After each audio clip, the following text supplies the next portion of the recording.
ምን አይነት ጊዜ ነው የደረስነው? ምን አይነት ጊዜ ነው? ትናንትና ከጠዋቱ ጤና ይስጥልኝ የተከበራችሁ አድማጮቻችን እንደምን አላችሁ? የሰዓቱን ዋና ዋና ዜናዎቻችንና ትኩስና አሁናዊ መረጃዎችን እናስደምጣችኋለን። የዝነኛው ሙዚቀኛ ድንገተኛ ህልፈት አነጋጋሪ ሆነ። በደሴና በኮምቦልቻ መካከል የተፈጠረው ድንገተኛ የመኪና አደጋ ከ30 በላይ የሚሆኑ ዜጎችን ህይወት ቀጠፈ።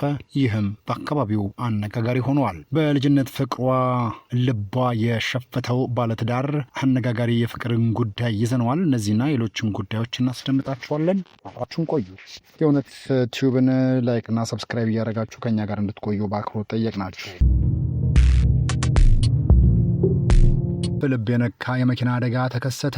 ዛሬ ጠዋት የህዝብ ማመላለሻ ተሽከርካሪው በግምት 100 ሜትር ጥልቀት ወዳለው ገደል በመግባቱ 28 ሰዎች ህይወት መቀጠፉ ሰምቷል። አደጋው ከደሴ ወደ አዲስ አበባ ሲሄድ በነበረ ተሽከርካሪ በደረሰ አደጋ የ28 ሰዎች ህይወት ማለፉን ፖሊስ አስታውቀዋል። አደጋው የደረሰው ከደሴና ኮምቦልቻ ከተሞች መካከል በሚገኘው የሃሮጎ መንገድ ላይ እንደሆነም ተገልጿል። ዛሬ ሰኔ 8 ቀን 2018 ዓ.ም ማለዳ ከደሴ ወደ አዲስ አበባ መጓዝ ላይ የነበረ የህዝብ አውቶቡስ በተለምዶ ሃርጎ እየተባለ በሚጠራው አካባቢ መንገድ ላይ በደረሰበት አደጋ እስካሁን 28 ሰዎች ህይወት ሲያልፍ በርካቶች ቀላልና ከባድ ጉዳት ደርሶባቸዋል የተባለው የሟቾች ቁጥር እስከ 31 መድረሱንም የወጡ መረጃዎች ያሳያሉ። የህዝብ ማመላለሻ ተሽከርካሪው በግምት 100 ሜትር ጥልቀት ወዳለው ገደል ገብቶ ነው አደጋው የደረሰው። በህይወት የተረፉት ወደ ሕክምና ቦታ ለማድረስ አሁንም ርብርብ እየተደረገ መሆኑን ከስፍራው የደረሰን መረጃ ያመለክታል። ፖሊስ የአደጋውን ምክንያት በማጣራት ላይ እንደሚገኝም አስታውቀዋል። ወደ አነጋጋሪው የፍቅር ጉዳይ አለፍን።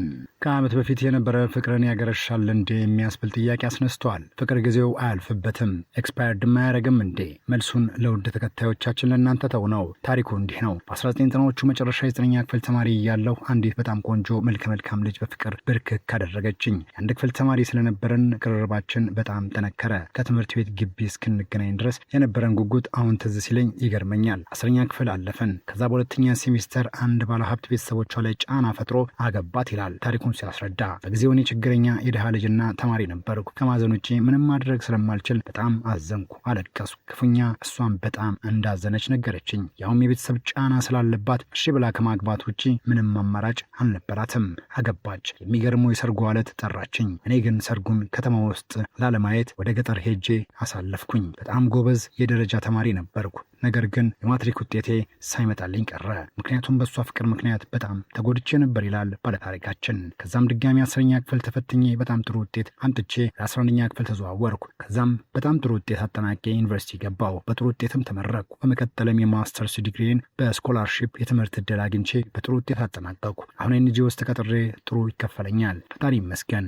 አግብቼም አንዲት ቆንጆ ልጅ ወልጃለሁ። ፈጣሪ የተመሰገነ ይሁን። ጥሩም ህይወት እየኖርኩ ነው። አሁን የፈተነኝ ያለው ነገር ያቺ ከ20 ዓመት በፊት ወዳት የነበረች ልጅ አሁን የ4 ልጆች እናት ሆናለች። በሆነ አጋጣሚ ከጋራ ቤተሰብ ቤት የሆነ ድግስም ሆነ ሌላ ነገር ሲኖር እንገናኛለን። ስልክ ቁጥሬንም ተቀብላ ሁሌም ትደውልልኛለች። ያንን ያሳለፍነውን ጊዜ ታስታውሰኛለች። እኔም ያንን ሳስታውስ በቀን በቀን በጣም እየተረበሽኩ መጣሁ። እሷም በጣም ተጨነቅኩና በስቃይ ውስጥ እንደምትኖር ሁሌም ራሷን እየወቀሰች ታወራኛለች። እኔም አይዞሽ ልጆችሽን አሳድጊ እላታለሁ። እሷም ሁሌ የምደውልልህ ለጤናዬ አይደለም አሞኛል መሰል ትለኛለች። እኔም ያንን ያለፈ ጊዜ እያስታወስኩ መታወክ ጀመርኩኝ። ስትደውልልኝ በጣም ደስ ብሎኝ ነው የማወራት። እሷ አንተ እንዳትደውል እኔ ካልደወልኩ ስለምትለኝ አልደውልም። የልጅነት ፍቅር እጅግ በጣም ከባድ ትውስታ ነው። እውነት ቲዩብ ቤተሰቦቻችን እናንተስ ከዚህ ፍቅር ጀርባ ምንን ታዘባችሁ? ምንስ ትላላችሁ? ለዛሬ አስገራሚውን ፍቅርና የኋላ ታሪኩን እንዲህ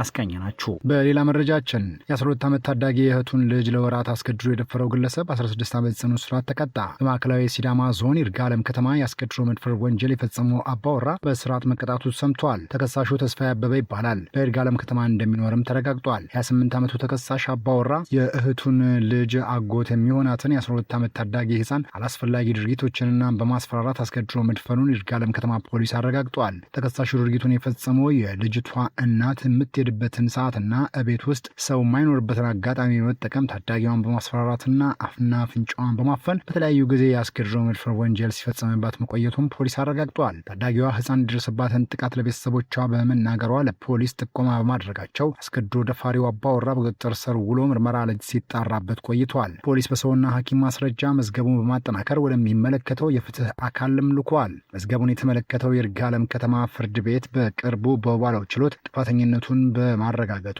ተከሳሽ ተስፋዬ አበበ በ16 ዓመት እስራት እንዲቀጣ የወሰነበት መሆኑን የይርጋለም ከተማ ፖሊስ አዛዥ ረዳት ኢንስፔክተር ፊታሞ ፊሳ ገልጸዋል። የተወዳጁ ድምፃዊ ሰማኸኝ በለው ህልፈት መላውን የሀገራችን ህዝብና የኪነ ጥበብ አፍቃሪያን በከባድ ሀዘን መጣሉን አሁን የወጡ መረጃዎችን ጠቅሶ መገናኛ ብዙሃን ዘገቡት። ድምፃዊ ከሞቱ ጥቂት ቀደም ብሎ በነበረው የክብደት መቀነስ ፈታኝ ጉዞ ላይ በ7 ሳምንታት የህክምና ክትትል ብቻ 10 ኪሎ ግራም መቀነስ መቻሉን በከፍተኛ ተነሳሽነት ደስታ ገልጾ ነበረ። በወቅቱም ህክምናውን በቅርበት ለሚከታተሉት ባለሙያዎች ያለውን ጥልቅ ምስጋና እያቀረበ ለተመልካቹም ጥረቴን አበረታቱኝ፣ እወዳቸዋለሁ በማለት ያሳየው የቀረቤታና የትህትና መንፈስ የብዙዎችን ልብ የነካ ነበር። ይሁንና ገና ብዙ የጥበብ ስራዎችን ያበረክታል ተብሎ በሚጠበቅበትና ይህንን የመሰለ መልካም የጤና ለውጥ እያሳየ በነበረበት ወቅት በድንገት መለየቱ ሀዘኑን እጅግ መራራ የማይታመን አድርጎታል። ለሀገራችን የባህልና ዘመናዊ ሙዚቃ እድገት ያበረከተው ውብ አሻራና ያሳየው መልካም ስብዕና ሁልጊዜም በኢትዮጵያውያን ልብ ውስጥ በክብር ሲታወስ ይኖራል።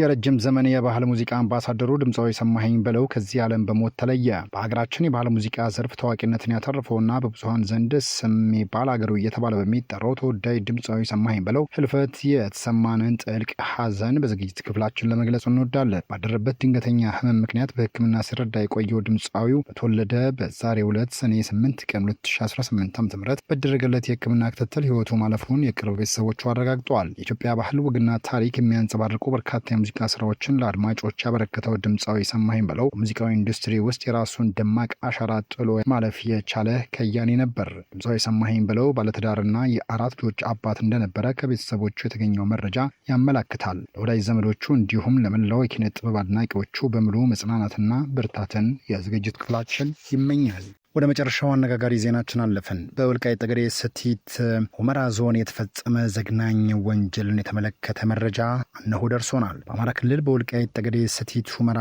ዞን በቃቲያ ሁመራ ወረዳ በሰው መግደል ወንጀል የተጠረጠረው ግለሰብ በቁጥጥር ስር መዋሉ ተሰማ። የወረዳው ፖሊስ ጽሕፈት ቤት ኃላፊ ምክትል ኢንስፔክተር ይግዛው አለሙ እንደተናገሩት ከሆነ ግንቦት 24 ቀን 2017 ዓ.ም በባከር ቀበሌ ልዩ ቦታው ሸለላ ተብሎ በሚጠራው አካባቢ አቶ መኳንንት ጉአይ የተባለ ግለሰብ ግድያ ተፈጽሞበታል ብለዋል። ሟች አቶ መኳንንት ጉአይ በባከር ቀበሌ ሸለላ በሚባል በረሃ ከብት እየጠበቀ ባለበት ተጠርጣሪው አባይ ተሰማና ከሌሎች 3 ግብረ አበሮቹ ጋር በመሆን አቶ መኳንንት ጉአይን እግሩንና እጁን ከቆመ ዛፍ ጋር በማሰር ድምፅ እንዳያሰማ ደግሞ አፉን በጨርቅ በማፈን ሲጠብቃቸው የነበሩትን 83 ከብቶችን ለመስረቅ ሞክረዋል ነው የተባለው። ከብቶቹን ወደ ተከዜ በመንዳት ተከዜ እንደደረሱ ወደ ሱዳንና ኤርትራ ለማሻገር ሲጥሩ በህብረተሰብ ጥቆማ ለባለንብረቱ ባለቤት እንዲመለሱ ሆነዋል። የተመለሱ ሲሆን ተጠርጣሪዎቹ ሳያዙ ተሰውረው የቆየ ሲሆን ባይተሰማ በምዕራብ ጎንደር ዞን በአድራፊ ከተማ ግንቦት 25 ቀን 2018 ዓ.ም በፖሊስ ቁጥጥር ስር መዋሉን ምክትል